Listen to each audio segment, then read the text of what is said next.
It is time for the best segment of the week. Okay, I'm just kidding. Metagame Mondays, smashing back with some YCS content. So we have the first place, the second place, and the Trickstar deck list from Asian Persuasion 2008's channel. Link to the original deck profiles will be down yonder for you to go check out, and I would recommend doing so. So we're going to start off with the first place list, and I must say, Zephyr Metatron, you are looking mighty fine, friend. I'll be honest, I didn't actually think that... I didn't particularly like Zephyr Metatron, but Double Electromite rolls you into him. Pretty much anything else does as well, but a lot of people have proven me wrong on this. So I do have to say, thank you, Internet. You've made me eat my own words for Zephyr Metatron. So anyway, this is the first place deck list. Sporting off 2 Gate 0. So anyway, triple Ash Blossom, triple Astrograph, 2 Black Fang, triple Chronograph, triple Ghost Ogre, triple Harmonizing, 2 Oath Dragon, 2 Purple Poison, 1 Stargazer, triple Dark Worm, 2 Stargate 0, 1 Time Gazer, triple Wisdom Eye, spells, 1 Dragon Shrine, 1 Foolish Burial, 2 Pendulum Call, 2 Desires, 2 Wavering Eyes, and 1 Time Pendulum Graph. Keep in mind that there is no none of that bullshit Master Cerberus spell counter engine. None of that. The deck looking a little bit more solid than usual. Inclusion of Pendulum Call is a little bit dangerous because of Ash Blossom, but if your opponent has the Ash Blossom, I feel like they just kind of have the Ash Blossom. There's not much you can do into it. And then also a lot of people have been on the fence about hard drawing the trap card in today's format. Well, you know, with the way it is, if you get it, you get it. So it's kind of value. The extra deck, 1 Zephyr Metatron, 1 Saruja, of course, 2 Electromite, 1 Tornado Dragon, 1 Time Star, 1 Supreme King Dark Rebellion, 1 Absolute, 1 Utopia Beyond, 1 Naruto, 1 Supreme King Clearwing, 1 Omega, 1 Ignister, 1 Starving Venom, and 1 Odd Eyes Vortex Dragon. In the side deck, 2 Chaos Hunters, triple Ghost Reaper, 2 Twin Twisters, 1 Wavering Eyes, triple Dimensional Barrier, triple Evenly Matched, and 1 Solemn Judgment. Wrapping this up. Now, for your standard evolution for the current format, I'm honestly going to say I'm not too surprised with the way that this deck particularly ended up. Definitely going to get through the mentality of playing 1 Time Pendulum Graph. No Star Pendulum Graph anymore. You can't search it. There's no real point in including it. But everything looking much more standardized. Triple Dark Worm 2 Gate 0 is something that I think a lot of people are going to be more intrigued with, but you gotta remember, if you get this in the graveyard, you know, remember, Dragon Shrine does drop it. As long as you can get this and establish Gate 0, I mean, you just get free floating value to get into Absolute Dragon. So you have to think about your initial turnover in the build, and double Wavering Eyes, just, once again, if you're going into a format where you know the best deck is Pendulum, you would definitely make sure that you are aiming to deal with that. So I definitely don't disagree with these card choices. I actually really like this build a lot as opposed to the others, but you know, it won. There's not much else you could really say. Moving on along into second place now is another Pendulum Magician list.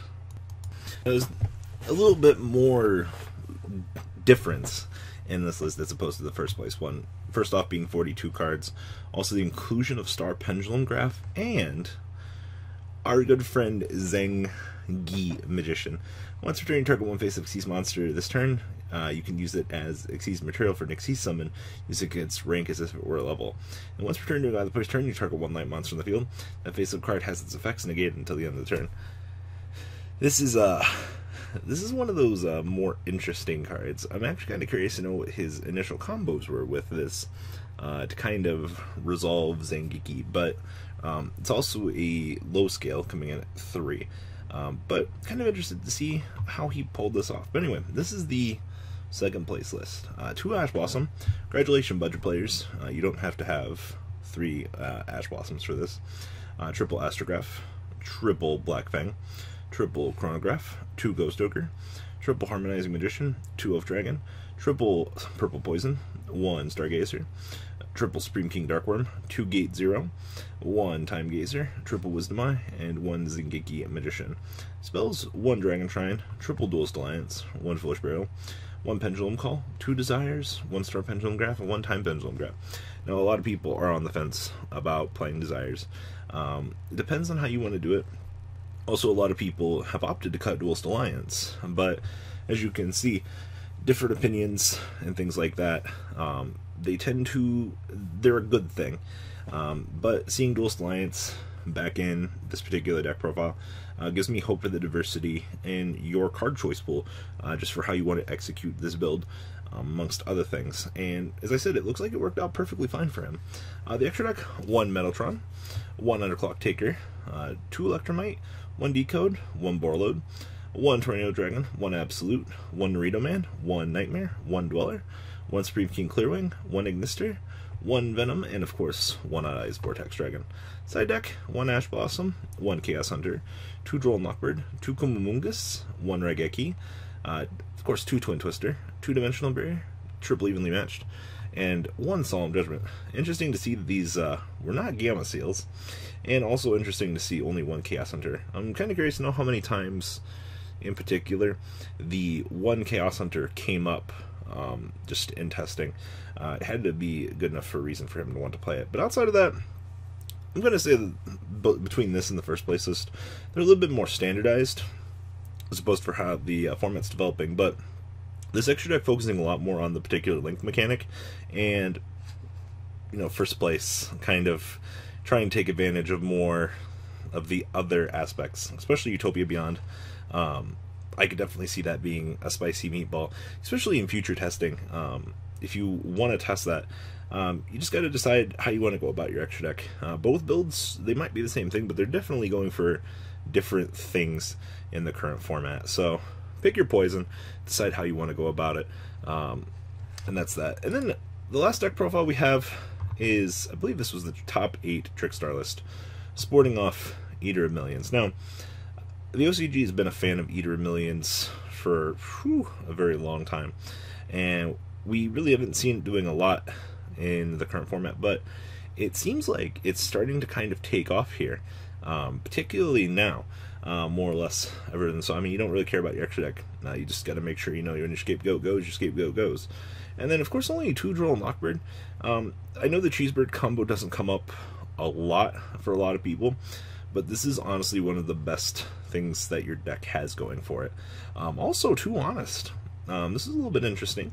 I really wish we had the Trickstar Honest right now, the one that special summons and does some other things.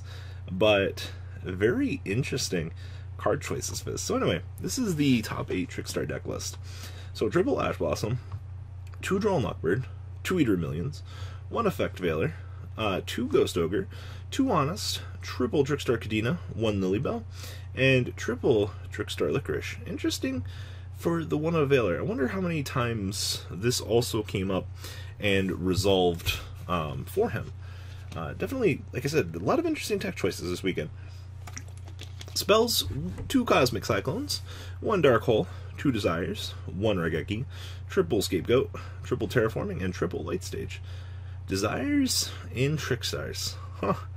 It's a good year.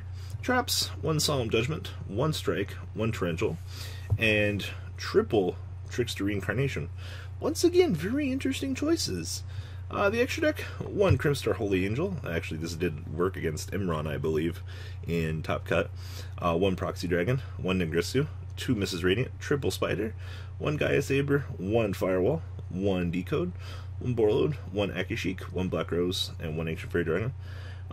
Interesting note, no Saruja in here. I don't know if you'd want to go down that path, but I mean, hey, doesn't play it. Side deck: 2 Lancia, 1 Droll Knockbird, 2 Gamma Seal, 2 Sphere Mode, 2 Zaphion, 2 System Down, 2 Anti-Spell Fragrance, and 2 Dimensional Barrier, bringing this to a close. Between all these lists, tech choices seemed like they were key going into this weekend. I know a lot of people didn't have any idea what the fuck was going on in a lot of their initial testing, but tech choices, tech choices, tech choices. They're very important to the game of Yu-Gi-Oh!, as a lot of you have seen throughout the course of the years.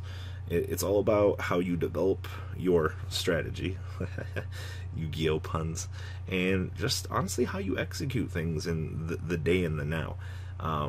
To say the least, You know, the format, it's going to be very Pendulum Magician heavy, but Rogue, you have a chance, so take advantage of it, guys.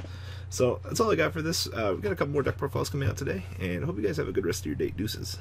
The ride never ends, guys. Make sure you enable those notifications to get the latest videos that are being posted on this channel. Make sure you guys check out VanCole40 for my Cardfight Vanguard channel, and join me and House of Champions on the Zodiac Duelist TV Twitch stream. We'll be interacting with our audiences. And please check out No Limit Gaming and LGTCG.com for the cheapest trading cards on the market. Thanks for watching, guys, and please have a good day.